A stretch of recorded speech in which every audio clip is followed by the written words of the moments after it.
suck. What? The actual guys, you are freaking not ready for this video, and neither am I. I am not ready for what I'm about to do. So if you guys are in the Glee fandom, you guys are probably watching this. If you guys are in the Glee fandom, just like every fandom, fanfics are very popular. I'm actually in the middle of scripting a video that's kind of about fanfics. Sounds lame, but I guess you'll see when it comes out. But in the meantime, when I was scripting that video, I was thinking to myself, I remember when I first got into the Glee fandom. I got into it kind of late because I didn't watch it when I was little. I got into it right when the show was pretty much ending, so I didn't really know. But of course, fan art and fanfics are a big part of the Glee fandom, just like pretty much every fandom, right? But there was a thing in the Glee fandom where there was this fanfic that was very popular. Apparently it came out like 12 years ago, but I did not even know about it until like recently, which is weird. Even when I first went into the Glee fandom, I never heard about this fanfic. But you guys might have heard of it. It's called Pavarotti's Protocol. So, I heard about it. I think the first time I heard about it was actually on TikTok, because people keep making jokes about it, and like all the comments are like, "That fanfic traumatized me. Is the author okay? I think I'm actually gonna freaking unalive myself." Like those were the type of comments I was getting, and then I was like, "How bad could it possibly be? How bad can I be? How bad can I possibly be?" Like, it's a fanfic, right? I probably assumed it was very smutty, it was very whatever. I'm not the type of person who enjoys smut. I don't like smut, I don't like lemon, whatever it's called. I'm not really into that. No judgment if you are, that's just not my thing. I'm honestly not even that big of a fan of fanfics when it is about like strictly on a couple, which probably sounds weird because that's mostly what fanfics are. But anyway, I was thinking to myself, I was like, okay, I was too scared to read this fanfic because of what I heard about it. People say it's like traumatizing. So I was really scared to read it. And I still kind of am. But for the sake of this video, I'm going to react to it. I'm going to read it aloud to you guys, and I am going to be this is going to be a day. This is it, guys. This might be the last video I ever upload because I might actually die after this. But I guess we'll see. You guys might die with me. Yeah, so this is a warning. Of course, I haven't read this fanfic yet. I promise you that. Whoops. I promise you that. This is not just me, like, pretending to react to something already seen. No, I don't know anything about this fic. I just know it's very graphic, and I know it's about Pavarotti, which is that little bird. Like, the little bird from Glee that Kurt had. And it's about the warblers and Blaine. That's all I know. And it's a one-shot, I believe. So that's all I really know about it. So again, this is a warning to you guys right now. This is a warning. Please, if you guys are sensitive to graphic content, don't watch. Please, don't watch this video. I probably shouldn't be reading this, but the time has come. I feel like it's an initiation to the Glee fandom, even though I have been in the Glee fandom for a while. It's kind of sad. Hope you guys enjoy. I don't know why I'm so scared. Please kill me, says Kurt, nails digging into the hardwood surface of the table he's bent over. Please, kill me now. Same, Kurt, same. Blaine doesn't think Kurt is actually suicidal, so it's okay. The other warblers watch on with a disinterested air, standing in a circle around the scene. Blaine decides that Kurt's lamentations are spurred from the heat of the moment and the knowledge of what's about to come to him, so it's perfectly fine. Okay. Kurt tenses up, feet going on tiptoes as he's trying to get away, as Wes digs a finger into his ass. His finger has been in Kurt's mouth before, And Blaine knows that's all the lubrication Kurt is getting for now. Wes pumps his finger in and out, and Kurt whimpers into his own arm where he's buried his face. Please, he murmurs, voice sounding broken. Wes finally works another finger in. Great. I ship it. And then a third, and after thrusting a couple of times, announces that Kurt is now well prepared. What does that mean? Blaine hands him Pavarotti's corpse on cue. The bird wrapped in a large condom. Its feathers are pressed against the rubber. Its eyes close, but its beak has newly... I can't read. The envelope. It's a lubricated condom. Wes presses the beak of the dead bird up against Kurt's entrance. And Kurt stays so still that Blaine wonders if the boy has died of shame. Not likely, he assured himself. Wes pushes the bird inside, its head breaching Kurt's hole, then its neck, the wider midsection of the body, and Kurt shudders, making a retching noise. His eyes are wide open now, staring at nobody in particular. But it's to left of Blaine, and Blaine can see his eyes seem bright, but definitely not all there. Kurt's definitely not all there. Wes finally lodged the bird inside of Kurt, its legs and tail feathers still sticking out of his hole. He pats Kurt's ass lightly, then pulls up his underwear for him. Blaine thinks it looks uncomfortable. Blaine! Literally, you need to freaking chill. Like, uncomfortable? You try having a freaking bird up your freaking ass, dude. It'll be taken out after practice, says Wes. What? But Blaine has a feeling Kurt isn't mentally present enough to listen. Well, yeah, he freaking has a bird up his ass. Of course. What? Okay.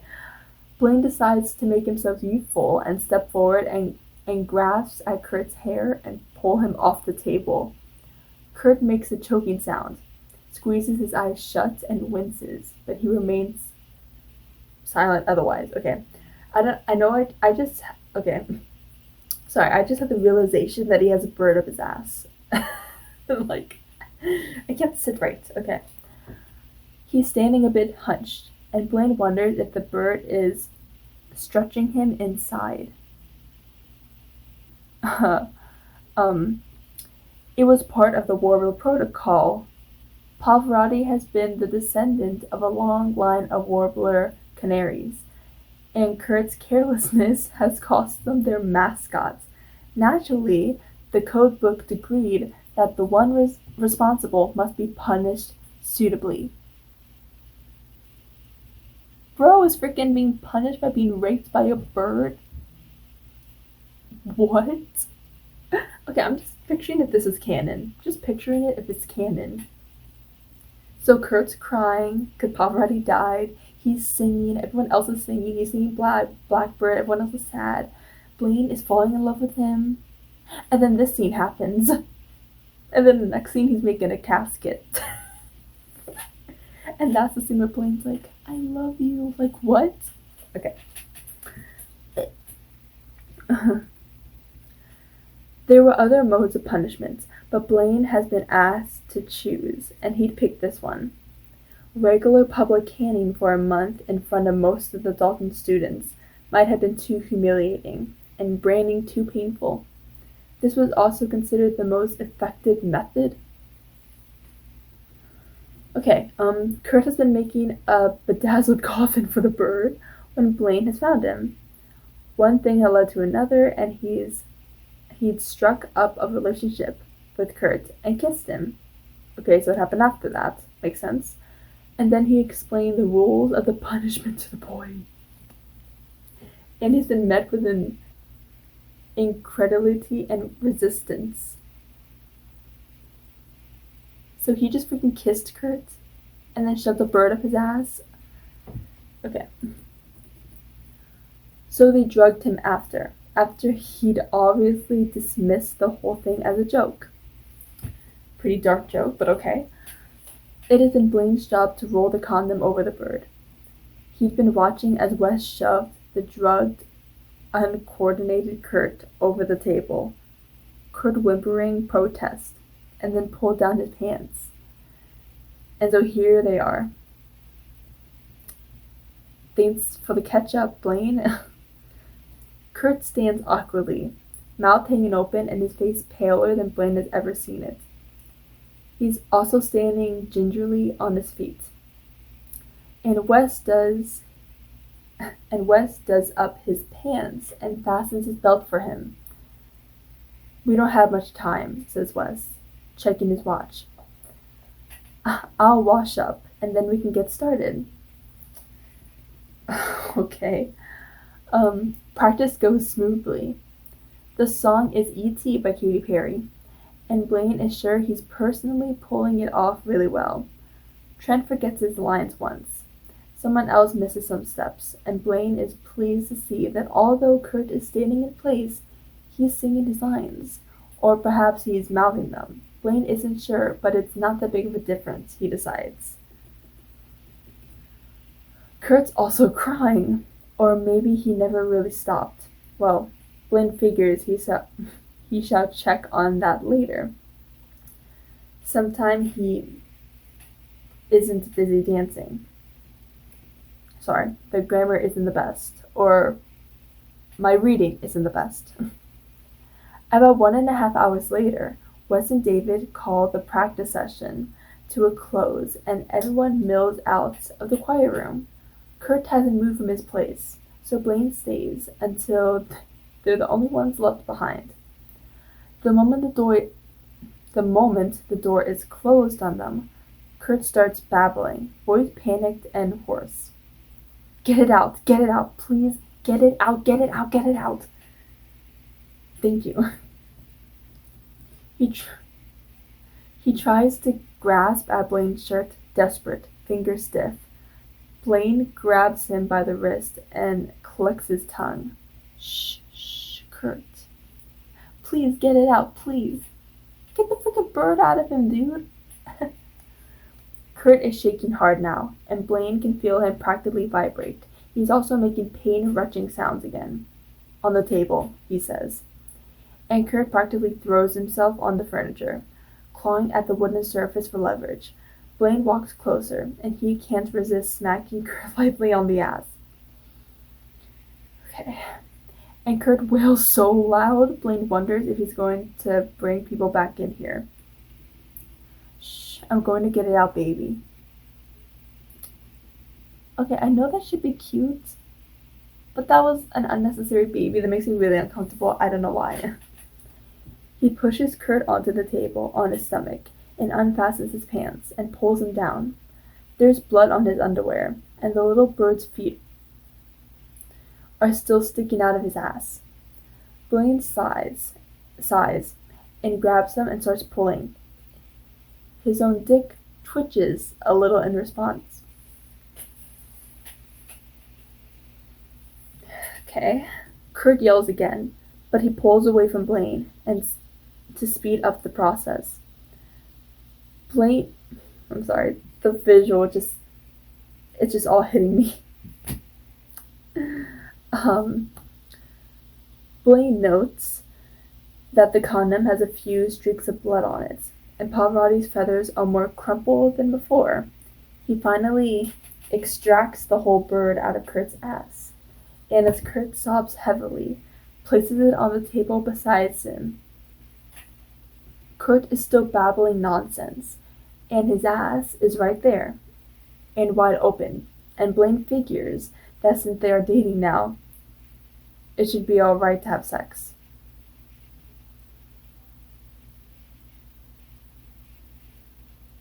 Okay. He unbuckles his own pants, takes out his dick, and he's hard already.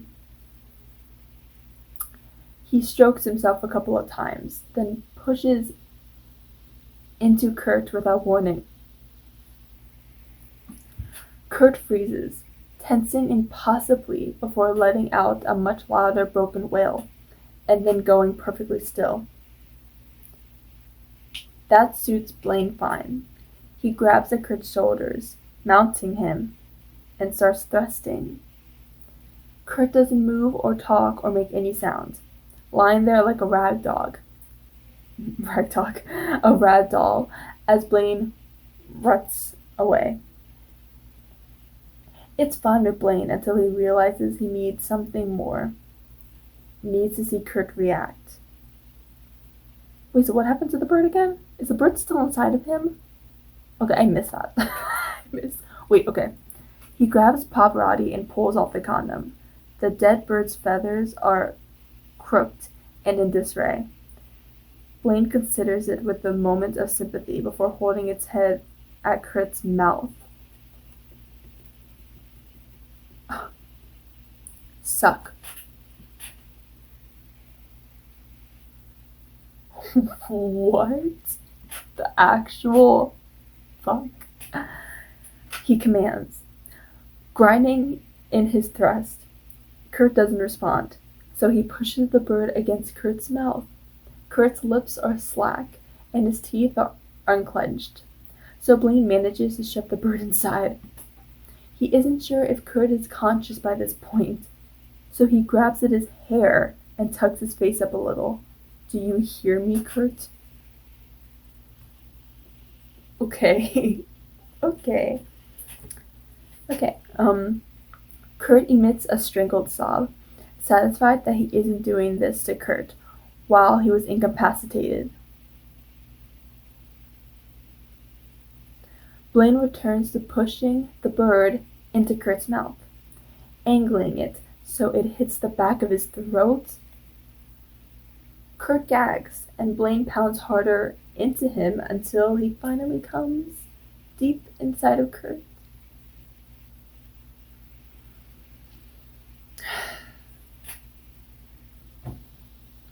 Sorry, I was just about to call my therapist. He pulls out, his dick coated with blood, and walks off to the bathroom to clean himself up. Once he is neatly tucked back in and his shirt uncrumpled and his hair in place, he returns to find Pavarotti laying on the table, wings askewed and his feathers glazed with saliva. Kurt is dressed again and huddled up against the wall, face buried in his knees and shaking visibly. Wow. Blaine uses a box of tissues to clean up the bird. As Kurt starts rocking himself against the wall, he carefully places Pavarotti in its bedazzled casket. He leaves Kurt to recover and enjoys some alone time as he carries the bird away. What does that mean? That's the end of this fanfic, by the way, but what does that mean?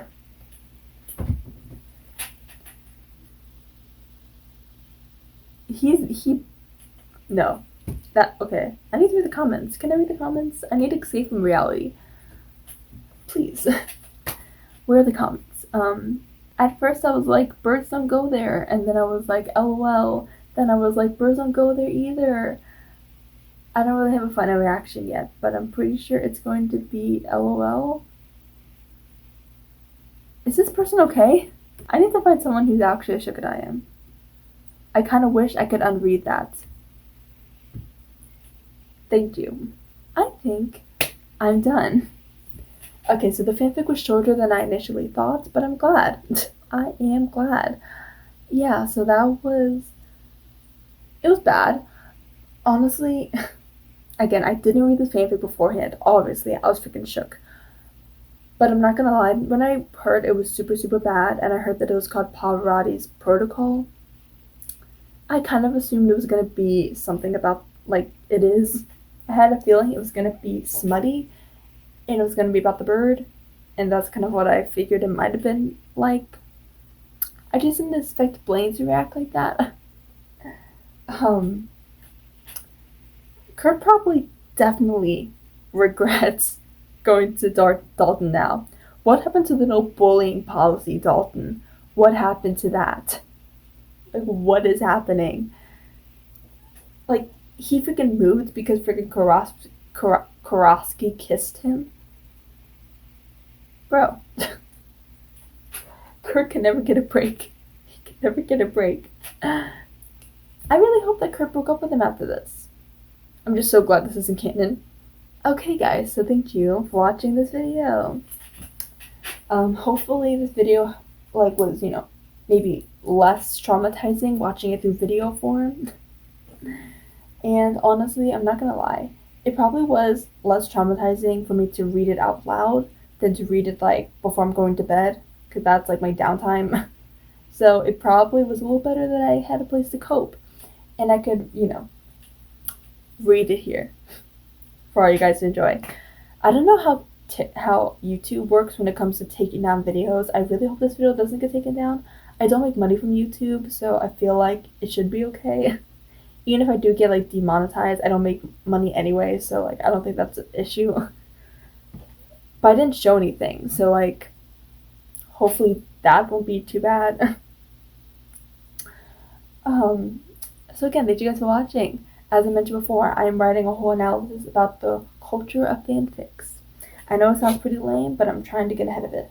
I'm also trying to make an analysis of Quinn Fabray from Glee as well. So I'm going to be trying to work on those two videos simultaneously. But again, I am a college student. I do have some work I have to do for that. So whenever it comes out, it'll come out. Thank you guys for watching. If you guys are thinking about reading any Glee fanfics tonight before you go to bed, just don't read this one and you'll be fine. Okay. Have a good night. Bye.